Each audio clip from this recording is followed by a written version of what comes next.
గత 2 సంవత్సరాల నుంచి ప్రజలు నిశితంగా గమనించి ఒక నిర్ణయానికి వచ్చి ఈనాడు ప్రజలు ఈ విధమైన తీర్పును ఇవ్వడం జరిగింది. అందుకే ఈనాడు ఈ బాధ్యతను తీసుకొని ముఖ్యంగా తెలంగాణ రాష్ట్ర బడ్జెట్లో 60 నుంచి 65% ఆదాయము ఈ జంట నగరాల నుంచి, ఈ ప్రాంతం నుంచే మన ప్రభుత్వానికి వస్తున్నది. ఇక్కడ వస్తున్న ఆదాయాన్ని రాష్ట్రం నలుమూలల సంక్షేమం కోసం, అభివృద్ధి కోసం ఖర్చు పెడుతున్నాం. ఈ నగరాన్ని కాపాడుకోవడం, ఈ నగరాన్ని అభివృద్ధి చేసుకోవడం, ఈ నగరంలో నివసిస్తున్న ప్రజలకు మౌలిక వసతులను అభివృద్ధి చేయడం, ఉద్యోగ ఉపాధి అవకాశాలు పెరగడానికి అవసరమైన ప్రణాళికలు రచించడం అనేదాన్ని పూర్తి స్థాయిలో మా ప్రభుత్వం నిర్వహిస్తుంది. నేను ఎన్నికల ముందు చెప్పిన ఈనాడు గెలిచిన సందర్భంగా మీ ద్వారా ప్రధాన ప్రతిపక్ష పార్టీకి, కేంద్రంలో అధికారంలో ఉన్న భారతీయ జనతా పార్టీకి కూడా సూచన చేస్తున్నా. మన పాత్రలను, మన వ్యవహార శైలిని ప్రజలు నిశితంగా పరిశీలించి ఈనాడు ఒక నిర్ణయానికి వచ్చిండ్రు.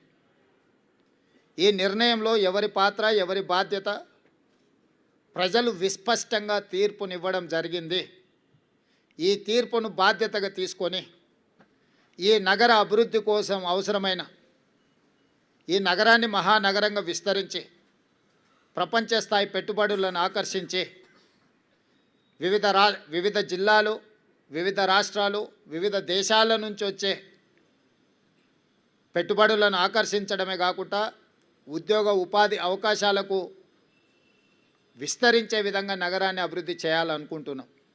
అందుకే రీజనల్ రింగ్ రోడ్ కావచ్చు, రేడియల్ రోడ్స్ కావచ్చు, మూసీ నది ప్రక్షాళన కావచ్చు, మెట్రో విస్తరణ కావచ్చు, గోదావరి కృష్ణా నది జలాలు ఈ మహానగరానికి తాగునీటి అవసరాలను తీర్చడానికి అవసరమైన ప్రణాళికలు కావచ్చు, హైదరాబాదు నగరాన్ని పట్టి పీడిస్తున్న ట్రాఫిక్ సమస్య కావచ్చు, ఎలివేటెడ్ కారిడార్లు కావచ్చు, ఫ్లైఓవర్ బ్రిడ్జులు కావచ్చు, అండర్ పాస్లు కావచ్చు, రైల్వే ఓవర్ బ్రిడ్జులు, రైల్వే అండర్ బ్రిడ్జులు కావచ్చు, గల్లీలలో ముఖ్యంగా చెత్త ఒక ప్రధాన సమస్యగా మారింది. సిటీలో చెత్త ఎక్కడ పడితే అక్కడ దర్శనమిస్తున్నాయి. పారిశుద్ధ్య పనులలో సమస్యలను మేము పరిగణలోకి తీసుకుంటున్నాం. అదేవిధంగా చెరువులు, కుంటలు, నాలాల కబ్జాను తొలగించి నగరాన్ని సమస్యల రహిత నగరంగా తీర్చిదిద్దడానికి ఈరోజు ప్రణాళికలు సిద్ధం చేస్తున్నాము. వీటన్నిటికీ సంబంధించి ప్రధాన ప్రతిపక్షము బీఆర్ఎస్ సోషల్ మీడియాను, విష ప్రచారాన్ని, తప్పుడు వార్తలను, పెయిడ్ ఆర్టికల్స్ని, ఫేక్ సర్వేలను, వీటన్నిటి మీద ఆధారపడి ప్రభుత్వాన్ని అవహేళన చేయడము, అవమానించడము, అసహ్యకరమైన భాషలో దూషించడం లాంటి వార్తలను ప్రసారం చేసిండ్రు.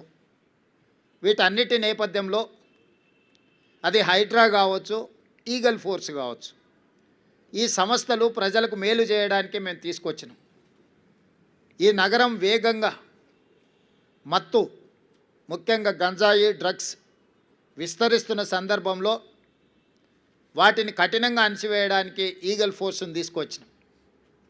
కబ్జాలను, చెరువులను, కుంటలను, నాలాలను అడ్డగోలుగా ఆక్రమించుకొని కబ్జాలకు పాల్పడుతుంటే వాటిని తొలగించడానికి హైడ్రాను తీసుకొచ్చినాం. జిహెచ్ఎంసీ కావచ్చు, హెచ్ఎండిఏ కావచ్చు, మెట్రో వాటర్ వర్క్స్ కావచ్చు, మెట్రో రైల్ కావచ్చు, ఇలాంటి సంస్థలను అన్నిటిని కూడా సమన్వయం చేసుకొని ఈ నగరాన్ని ఒక మంచి నగరంగా తీర్చిదిద్దడానికి మేము చేస్తున్న ప్రయత్నాన్ని ప్రధాన ప్రతిపక్షము సహకరించకపోను ప్రతి సందర్భంలో అడ్డు తగిలే ప్రయత్నం చేసింది. మూసీ ప్రక్షాళనకు సంబంధించి మూసీ ప్రాంతంలో నివసిస్తున్న వాళ్ళు ఎవరు అది అద్భుతంగా ఉంది అని అక్కడ ఉండడం లేదు. ఏ వసతి లేక, ఏ అవకాశాలు లేక మురికితో కూడుకున్న మూసీ పక్కన నివసిస్తున్నారు. వాళ్ళకు ఒక మంచి వసతులు ఏర్పాటు చేసి వాళ్ళకు ఉపాధి కల్పించి వాళ్ళ జీవన ప్రమాణాలు పెంచి వాళ్ళ పిల్లలకు ఒక మంచి చదువులు, వాళ్ళకు ఒక మంచి వైద్యాన్ని, వాళ్ళకు ఉపాధిని కల్పించాలని చెప్పి మా ప్రభుత్వం చేస్తున్న ప్రయత్నాలను ప్రతి నిమిషం ప్రతి క్షణం అడ్డు తగిలి అన్ని రకాలుగా వీటన్నిటిని అడ్డుకునే ప్రయత్నం చేసిండ్రు. అదేవిధంగా కేంద్రం నుంచి తీసుకురావాల్సిన అనుమతులు కానీ ఇవ్వవలసిన నిధులను రాబట్టుకోవడానికి ముఖ్యంగా కిషన్ రెడ్డి గారు సహాయ నిరాకరణ చేస్తుండ్రు. ఈనాడు ప్రధాన ప్రతిపక్షంలో శాసనసభ్యులు కేటీఆర్ గారు, శాసనసభ్యులు హరీష్ గారు, అదేవిధంగా కేంద్ర ప్రభుత్వంలో కేంద్ర మంత్రిగా ఉన్న కిషన్ రెడ్డి గారు, ముఖ్యంగా ఈ ముగ్గురికి ప్రధానమైన బాధ్యత ఉన్నది. ఒకరు కేంద్ర ప్రభుత్వం నుంచే రావాల్సిన అనుమతులు, తేవలసిన నిధులకు సహకరించాలి. కానీ కిషన్ రెడ్డి